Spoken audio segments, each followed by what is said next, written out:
Hola, ¿qué tal? Yo soy Irma Gallo y les voy a hablar un poco acerca de lo que son el neopolicial y el metapolicial en la narrativa policial de Hispanoamérica y concretamente hablaremos de escritores de América Latina. Habrá una referencia solamente en el neopolicial al español Vázquez Montalbán, pero solamente como referencia. Bueno, si al venir a Estados Unidos, el género policial se transformó con lo que conocemos como hard boiled, en donde el detective ya no tenía, digamos, reparos en ensuciarse las manos para ir tras del criminal y sus métodos tenían mucho que ver. Era ya un detective también que no se basaba solamente en la razón. En el hardboiled estadounidense, el detective era ya un personaje, digamos, marginal. Sin embargo, a partir de lo que llamamos como el neopolicial en América Latina, va a surgir, digamos, una diferencia muy importante. Tiene que ver, en primer lugar, con este cuestionamiento abierto a todas las fuerzas del orden, a todo lo que represente la autoridad.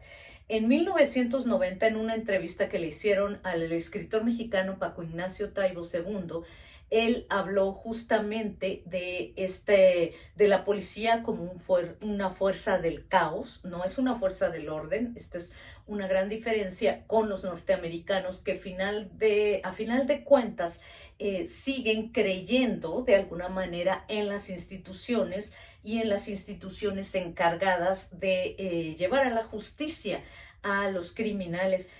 Otra es que el crimen es un accidente en un medio social que está pauperizado, que es víctima de la corrupción, tiene que ver ya con una descomposición social. Y esto nos lleva a una cosa muy, muy importante. Bueno, Paco Ignacio Taibo también hablaba del lenguaje, de la importancia del lenguaje, y eso es algo que no se debe soslayar, debe estar muy bien escrito el neopolicial. Pero decía yo, tiene mucho que ver también con este tema de lo que va a suceder después en este género. Y es que se va a ir mucho a ideologías de izquierda, que además se inspira, tiene mucho sentido porque se inspira mucho en testimonios periodísticos, por ejemplo, la autoficción. Hablamos del periodismo de la autoficción, de los libros de memorias y por supuesto de los informes policiales. Y este género tiene otra característica importante que cabe mencionar, que es la tendencia a hacer series. Aquí Paco Ignacio Taibo va a inaugurar en el neopolicial esta manera de serializar el relato con Días de Combate, que fue la primera novela publicada en 1976, donde apareció su detective Velasco Arán Shen. Bueno, ¿qué viene entonces después? La gran diferencia que establecen dos autores de los que vamos a poner un ejemplo, no son los únicos, pero vamos a hablar de ellos dos, como Roberto Bolaño, chileno, establecido en España, básicamente en Cataluña, ya en los últimos años de su vida, y el argentino Rodrigo Fezán. Y vamos a empezar por hablar del relato William Burns de Roberto Bolaño, en el que subvierte totalmente una vez más al género policial y sobre todo se desmarca de esta ideología de izquierda que tenía el neopolicial. En este metapolicial de Roberto Bolaño, William Burns, todo sucede a nivel existencial. Aquí lo más importante es lo que sucede en la mente del protagonista. Y además el relato está narrado en varios niveles narrativos. Primero es el detective Pepe Monge, que empieza a contarle a un receptor, que puede ser el lector perfectamente, todo lo que sabe de un detective norteamericano llamado William Burns. Y luego, después de esta breve introducción, Bolaño pone, habla William Burns. Y a partir de ahí se supone que todo el centro, el corazón del relato es William Burns contando su experiencia como detective para tratar de ayudar a dos mujeres que le piden que las acompañe a una casa en un lugar remoto en donde un asesino las está amenazando. No sabe más y extrañamente otra clave que nos da Ivo Bolaños, no quiere saber más, no pregunta más. Se va con estas mujeres y empezamos a ver una serie de claves que nos hacen pensar que quizá todo está sucediendo en la mente de este William Burns, que no tiene mucho sustento con la realidad. ¿Por qué? Primero porque presenta muchas confusiones acerca de quiénes son estas dos mujeres. Nunca les da nombre a ninguna de las dos, solo dice que una es mayor, como de su edad, que otra es casi una niña. Eso es muy poco específico. Al hablar de los perros que tiene cada una de ellas, tampoco sabe cuál es el perro de cada una. Y sobre todo el tema de la irracionalidad con la que se enfrenta este detective a resolver supuestamente un crimen, convirtiéndose él mismo en un criminal.